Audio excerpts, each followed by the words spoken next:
El planeta entero vive a crédito. No importa si hablamos de potencias económicas, países emergentes o naciones ricas en recursos. Todos están endeudados hasta niveles históricos. Estados Unidos acumula decenas de billones. Europa y Japón siguen el mismo camino, y la deuda global ya supera con creces a la economía real. Pero aquí está la grieta mental que casi nadie ve. Si todos deben al mismo tiempo, no puede existir un acreedor final. Entonces, ¿qué es realmente la deuda? En este video vas a descubrir por qué este sistema no está roto, sino funcionando exactamente como fue diseñado. Cómo el dinero moderno nació de promesas encadenadas. Y por qué la estabilidad del mundo depende de creer en algo que en el fondo nunca está pensado para pagarse. La deuda no es solo un número frío anotado en un balance contable, ni una abstracción reservada para economistas. Es la columna vertebral invisible sobre la que se han construido guerras, imperios, crisis financieras y también los períodos de mayor prosperidad de la historia. Hoy, el planeta acumula más de 315 billones de dólares en deuda total, una cifra que equivale a casi 3 veces todo lo que la economía global produce en un año. Aún así, el sistema no solo no colapsa, sino que continúa expandiéndose, refinanciándose y reproduciéndose. Esto desconcierta a cualquiera que mire el mundo desde la lógica doméstica. Si una familia se endeuda 3 veces más de lo que gana, quiebra. Si un país lo hace, se considera normal. Esta paradoja solo se entiende cuando aceptamos una idea incómoda. La deuda moderna no es un error que deba corregirse, sino una herramienta de poder diseñada para sostener estructuras políticas, militares y económicas a largo plazo. La deuda permite anticipar recursos futuros, movilizar sociedades enteras y convertir promesas en activos negociables. Es, en esencia, la forma en que el futuro es traído al presente y puesto a trabajar. Y para comprender cómo llegamos a este punto, hay que abandonar la narrativa moderna y retroceder varios siglos a una época en la que la deuda todavía era vista como una señal de debilidad, justo antes de transformarse en el motor del mundo. Ese punto de inflexión ocurrió en 1694, en una Inglaterra exhausta por la guerra contra Francia y prácticamente sin reservas de oro. El rey se enfrentaba a un dilema existencial. Sin dinero no había ejército, y sin ejército no había Estado. La solución no vino de minas, conquistas ni milagros, sino de un acuerdo financiero radicalmente nuevo. Comerciantes privados aceptaron financiar a la corona a cambio de algo inédito: intereses garantizados por impuestos futuros. No era oro lo que respaldaba el préstamo, sino la promesa de que generaciones que aún no existían pagarían esa deuda. Para administrar este sistema nació el Banco de Inglaterra, una institución creada no para guardar dinero, sino para organizar la confianza. Aquí ocurrió la verdadera revolución. El Estado aprendió a gastar dinero que todavía no tenía, y los prestamistas obtuvieron un activo que podía comprarse, venderse y utilizarse como base de nuevos préstamos. Así nació el bono gubernamental, una promesa estatal convertida en mercancía. A partir de ese momento, la deuda dejó de ser un signo de fracaso y se convirtió en una tecnología de poder. El gobierno ya no dependía exclusivamente de impuestos inmediatos o botines de guerra, podía financiarse anticipando su propia continuidad. Mientras existiera el Estado, la promesa tendría valor, y esa lógica cambiaría el curso de la historia. El modelo se propagó con rapidez. Francia lo imitó para sostener su aparato militar. Los Países Bajos lo perfeccionaron, convirtiéndose en una potencia financiera global. Estados Unidos lo adoptó para financiar su independencia, consolidar su Estado y expandirse hacia el oeste. Poco a poco, la deuda nacional dejó de ser una vergüenza y pasó a ser una señal de credibilidad. Un país capaz de endeudarse a bajo costo era un país en el que los mercados confiaban. La capacidad de emitir deuda se volvió equivalente a la capacidad de gobernar. Los imperios ya no necesitaban conquistar territorios para extraer oro, podían emitir bonos para extraer intereses. El campo de batalla dejó de ser únicamente geográfico y pasó a ser financiero. Los conflictos se decidían tanto en trincheras como en mercados de deuda. Quien controlaba la confianza, controlaba el flujo de recursos. Desde entonces, el poder ya no reside solo en la fuerza militar, sino en la capacidad de sostener promesas creíbles a lo largo del tiempo. Ese es el verdadero legado de la deuda moderna. Transformó el futuro en garantía, la promesa en activo y la confianza en la moneda más valiosa del sistema. Y es precisamente por eso que siglos después seguimos viviendo en un mundo donde la deuda no desaparece. Solo cambia de forma, se expande y se vuelve cada vez más central. 3 siglos después de aquel punto de quiebre histórico, la deuda ya no es un instrumento ocasional del poder. Se ha convertido en el producto central de la economía global. Hoy, la principal exportación del mundo no son bienes, servicios ni materias primas, sino promesas financieras. Estados Unidos acumula más de 38 billones de dólares en deuda. Japón supera los 9 billones y mantiene una relación deuda-PIB que rebasa con holgura el 250%. Europa, China y el resto de las economías avanzadas siguen el mismo patrón. Cada 100 días, el planeta añade aproximadamente $1 billón adicionales en nuevos préstamos. La cifra es tan grande que resulta casi imposible de imaginar y, sin embargo, es la base sobre la que descansa el sistema. Todos los países deben, todos los bancos prestan y todos los ciudadanos, incluso quienes creen estar al margen, participan inevitablemente en este entramado. A través de impuestos, ahorros, seguros y fondos de pensiones, la población se convierte simultáneamente en deudora y acreedora. La deuda deja de ser una relación clara entre dos partes y se transforma en una red global donde nadie está completamente fuera. No se trata de algunos países irresponsables frente a otros disciplinados. Se trata de un modelo en el que el endeudamiento constante es la condición normal de funcionamiento. La economía mundial ya no crece a pesar de la deuda, sino a través de ella. Pero esta realidad plantea una pregunta clave que rara vez se responde con claridad. Si todos deben, ¿quién sostiene realmente la deuda? Para entenderlo, basta con observar el caso de Estados Unidos, el mayor emisor de deuda del planeta y el eje del sistema financiero global. De su deuda total, aproximadamente la mitad corresponde a deuda pública, es decir, bonos del tesoro en manos de inversores.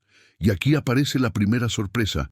Cerca de 2/3 de esos inversores son instituciones estadounidenses, bancos comerciales, fondos de pensiones, fondos mutuos, compañías de seguros y, de manera crucial, la propia Reserva Federal. El tercio restante está en manos extranjeras, con Japón como el mayor tenedor y China en segundo lugar, seguidos por países como Reino Unido, Luxemburgo y Bélgica. Esto desmonta uno de los mitos más repetidos en el debate público: la idea de que Estados Unidos le debe todo a China. En realidad, China posee solo una fracción relativamente pequeña del total. La mayor parte de la deuda estadounidense es interna. Es decir, Estados Unidos se debe dinero en gran medida a sí mismo. Esta estructura no es un accidente, sino una característica deliberada del sistema. Permite que la deuda funcione como un activo doméstico, integrado en el ahorro nacional, en las pensiones y en el funcionamiento cotidiano de los mercados financieros. El mecanismo que sostiene este sistema es aparentemente simple, pero profundamente circular. El Tesoro estadounidense emite bonos para financiar el gasto público.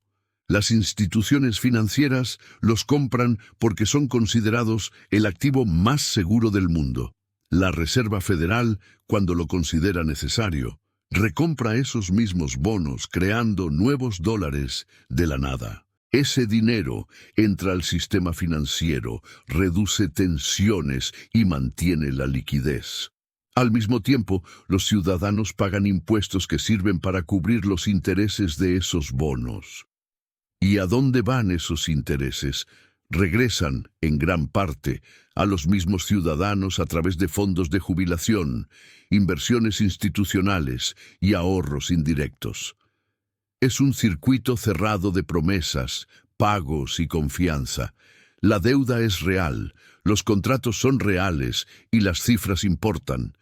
Pero el acreedor final no es una entidad externa que espera cobrar y marcharse. Es el propio sistema mirándose al espejo.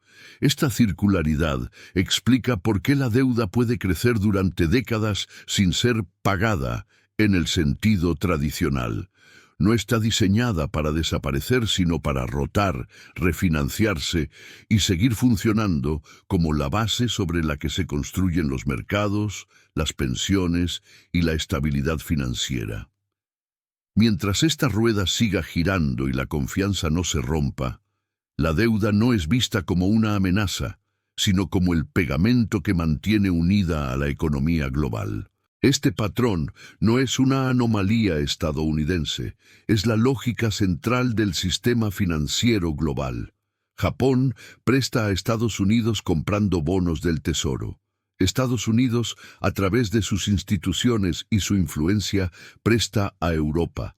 Europa, a su vez, canaliza capital hacia los países en desarrollo mediante organismos como el FMI y el Banco Mundial.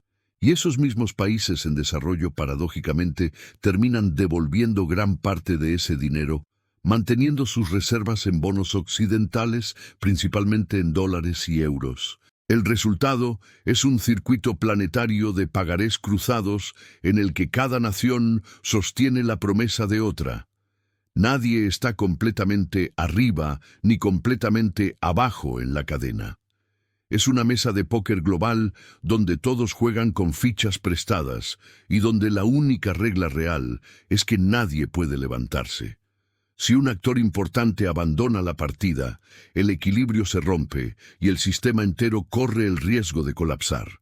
Esta interdependencia explica por qué incluso países con tensiones geopolíticas profundas siguen comprando deuda unos de otros. No es cooperación ideológica, es supervivencia sistémica. El juego no se mantiene porque sea justo, sino porque detenerlo tendría consecuencias demasiado grandes para cualquiera que intente hacerlo en solitario.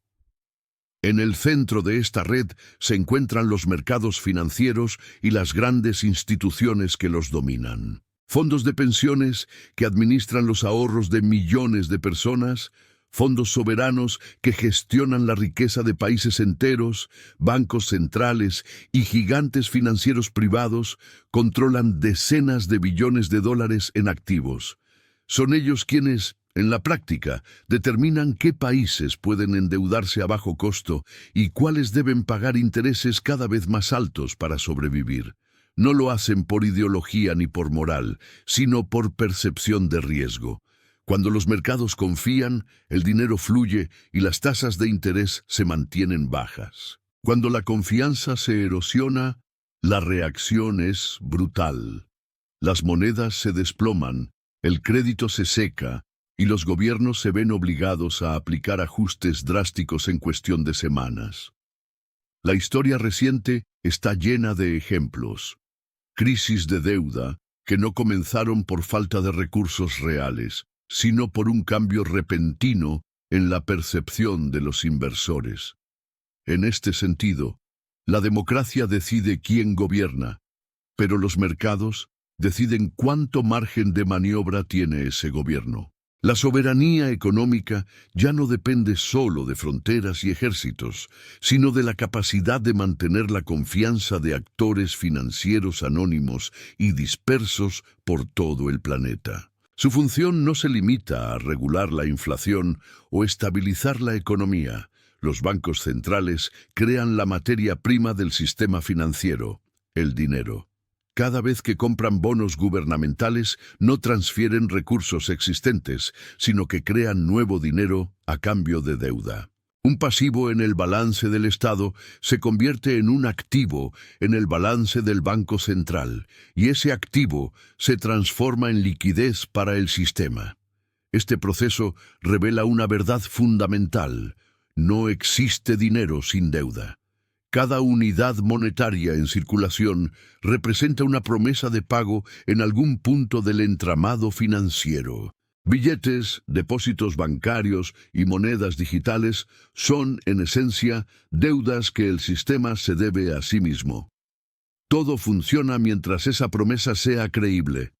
La estabilidad no se basa en la liquidación de deudas, sino en la renovación constante de la confianza. Mientras los actores crean que las promesas serán honradas, aunque nunca se paguen por completo, la máquina sigue girando. Pero cuando esa confianza se resquebraja, el dinero deja de fluir, las cifras pierden su significado y el sistema revela su fragilidad. La deuda, que parecía abstracta y distante, se convierte entonces en una fuerza concreta capaz de redefinir economías enteras en muy poco tiempo. Grecia en 2010 pasó, en cuestión de meses, de ser un país integrado plenamente en la zona euro a convertirse en un símbolo global de crisis y sacrificio. Los mercados dejaron de creer que su deuda sería sostenible, los intereses se dispararon y el Estado perdió acceso al financiamiento. El rescate internacional llegó, pero no como salvación gratuita, sino como una reestructuración profunda de la sociedad. Recortes drásticos del gasto público, subidas de impuestos, privatizaciones y una generación entera atrapada entre el desempleo y la emigración. Argentina ha vivido este ciclo varias veces, alternando periodos de acceso al crédito con colapsos abruptos cuando la confianza se evapora. Sri Lanka, más recientemente, mostró el mismo patrón: falta de divisas, incapacidad de pagar deuda externa, escasez de bienes básicos y colapso político. En todos los casos, la secuencia es casi idéntica. Primero, los mercados dudan. Luego, el crédito se seca. Después llegan los rescates, el FMI, las agencias de calificación y las condiciones impuestas desde fuera. Y sin embargo, tras el colapso, el sistema no se detiene, se reinicia. Las deudas antiguas se reestructuran, se cambian de nombre o se alargan en el tiempo. Nuevos préstamos sustituyen a los anteriores. La máquina vuelve a arrancar porque no hacerlo implicaría aceptar que el sistema mismo ha fallado. El colapso no es el final del modelo, sino una de sus fases. No es un préstamo que se toma con la intención de liquidar el capital y cerrar el capítulo. Es un mecanismo pensado para renovarse indefinidamente. Los gobiernos no planifican pagar su deuda. La gestionan, la refinancian, la tratan como una suscripción perpetua que se renueva una y otra vez. Cuando un bono vence, no se cancela el sistema, se emite uno nuevo para pagar el anterior. El capital nunca desaparece, solo cambia de forma. En este esquema, el interés se convierte en el verdadero producto. Es el precio que se paga por la estabilidad, por el acceso continuo al crédito y por mantener viva la confianza de los mercados. La economía global depende de ese flujo constante de intereses, como un tiburón que debe seguir nadando para no morir. Detener el movimiento significaría asfixiar al sistema. Por eso, el debate político sobre pagar la deuda suele ser una ilusión conveniente. No se trata de saldar cuentas, sino de mantenerlas abiertas de forma controlada. Mientras los inversores crean que el próximo bono podrá emitirse y que los intereses seguirán pagándose, la deuda es considerada sostenible, incluso si nunca disminuye. El sistema no colapsa por exceso de deuda, sino por falta de confianza en su refinanciación. Si un país como Estados Unidos decidiera de alguna manera pagar toda su deuda, el resultado no sería estabilidad, sino caos. Los bonos del Tesoro estadounidense no son solo un pasivo del Estado, son la base sobre la que se construyen los mercados financieros globales. Son la garantía más segura del mundo. Los bancos los usan como colateral. Los fondos de pensiones los necesitan para cumplir sus obligaciones futuras. Los bancos centrales los tratan casi como si fueran dinero. Eliminar esos bonos del sistema significaría retirar el cimiento sobre el que descansa la liquidez global. La oferta monetaria se contraería bruscamente, provocando una deflación masiva y un colapso del crédito. En otras palabras, pagar la deuda destruiría el instrumento que hace posible el funcionamiento cotidiano de la economía. Por eso, el objetivo real nunca ha sido eliminar la deuda, sino mantenerla creíble, manejable y deseable. Sin embargo, esta estructura tiene un costo social claro. Aunque se repita que nos debemos a nosotros mismos, los beneficios no se distribuyen de forma equitativa. Los pagos de intereses fluyen hacia arriba, desde trabajadores y contribuyentes hacia instituciones financieras e inversores que poseen la deuda. La deuda no solo conecta países, conecta clases sociales, actúa como un mecanismo de transferencia de riqueza a gran escala. Por eso, el aumento del endeudamiento global va de la mano con el aumento de la desigualdad. Mientras el sistema siga funcionando, esta transferencia permanece invisible, pero cuando la confianza se rompe, las consecuencias se vuelven tangibles, desiguales y profundamente humanas. Mientras el mundo crea que las promesas serán honradas, el sistema puede extenderse indefinidamente, pero cuando esa confianza se quiebra, las cifras dejan de importar, la deuda deja de ser abstracta y se vuelve personal. En la cima de este sistema no hay un solo culpable, no es China, ni Wall Street, ni el FMI. Somos todos, atrapados en un mecanismo que convirtió la deuda en dinero y la promesa en la base de la civilización moderna. Si este análisis te dio una nueva forma de entender la deuda, el dinero y el poder, dale me gusta a este video, suscríbete al canal y activa la campana de notificaciones para más historia financiera explicada sin filtros. Y déjame tu opinión en los comentarios.